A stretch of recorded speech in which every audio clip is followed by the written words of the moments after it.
My story is probably not so much of a single incident. My story is things that happened when I was 19, when I was 20, when I was 30, when I was 40.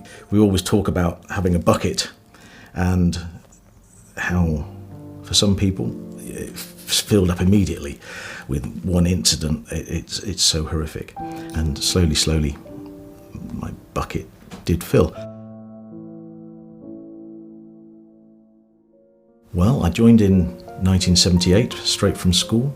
I was in training here. I passed out in June 79 and I went straight to 4-5 Commando. I said, send me to the toughest, meanest unit in the Royal Marines, and they gave me 4-5 and they gave me exactly what I wanted. I did 3 tours in Northern Ireland. Each had a different incident or so. Then there was the Balkans, Iraq and Afghanistan, which all had its own challenges. And I ended up serving 20 plus years as an officer, and that took me to Whitehall and the Ministry of Defence. But West Africa was a UN tour.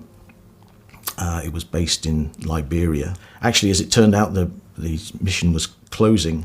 I was actually the last man to turn the lights off, and all the weapons had been returned.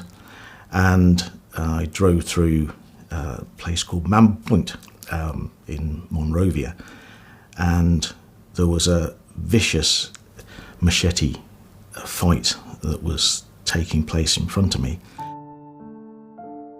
I had to watch people being massacred in front of me, and I've had a difficult time since, to be honest. PTSD is very obvious in some cases. It's a very specific incident, because mine was a very slow process. You're mentally and physically broken, and all I had left was my faith. That's the thing that I could do on my own, and I could pray. And you might ask, what were you praying for? Well, I was praying that I didn't kill myself. And fate intervened. I came round the corner limping on my sticks, and the team from Hasler Company arrived. They picked me up, and I then became part of the Royal Marine Hasler Company, and joining the team down in Plymouth was just the gateway to me getting well. If you're given these chances, you've got to make the most of it. But I couldn't have done it without the Royal Marine Association and the Royal Marine Charity. They helped me with a wheelchair and a hoist to go in the back of the car. The Royal Marine Charity helped pay for a Segway. It had a seat on it, so suddenly I could get to hydrotherapy, suddenly I could get to my PTSD counselling, suddenly I could get to social events, suddenly I could get to an art class. And mobility is everything. Without it, especially as Royal Marines, we feel lost. And suddenly, with the Segway for off-road and a wheelchair for cutting about town and for medical hospital appointments, I was involved. I was back in the game, and I then also went to the Wounded Warrior Games, took that with me, and suddenly life is worth living. Suddenly you feel like you're with a team, suddenly you're achieving.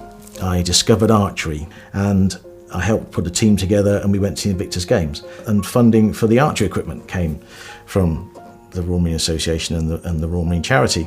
Archery turned to air rifle, went and competed in Israel. A good thing I did was signed up to the RMA, Royal Marine Charity newsletter. The RMA, Royal Marine Charity, helped pay for 3 separate weeks on these visits to horseback up in Aberdeenshire. And I saw guys coming back changed by the experiences they were having in horses and horsemanship. Money that's been donated at events like this that really do change people's lives. And if I'm able to say, as now someone who's experienced couple of years of PTSD counselling is that if anyone is out there that is in any doubt, make the call, pick up the phone, approach somebody, because it does work and it will change your life for the better.